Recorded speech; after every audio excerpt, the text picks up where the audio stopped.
Tot l'equip del Verdaguer desitja de tot cor que estigueu bé. Hem gravat aquest vídeo dedicat a totes les persones que formeu o heu format part de la família del Verdaguer. Hoy paramos los relojes. Que racionaban el tiempo. Olvidarnos de las prisas. Que enredaban nuestros sueños.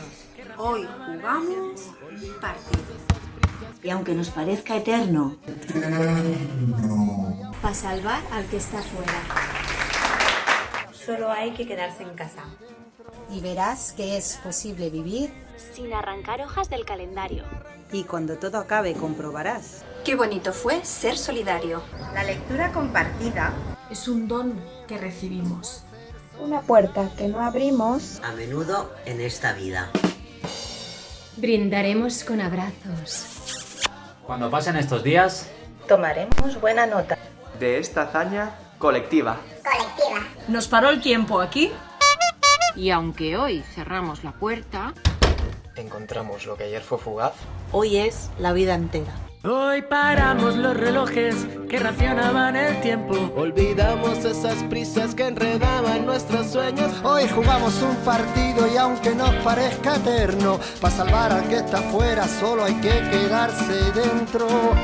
Y verás que es posible vivir sin arrancar hojas del calendario. Y cuando todo acabe comprobarás qué bonito fue ser solidario.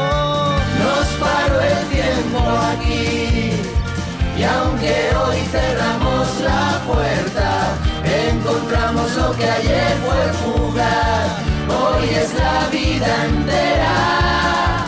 la lectura compartida. Es un don que recibimos, una puerta que no abrimos a menudo en esta vida. Brindaremos con abrazos cuando pasen estos días. Tomaremos buena nota de esta hazaña colectiva y verás que es posible vivir sin arrancar hojas del calendario.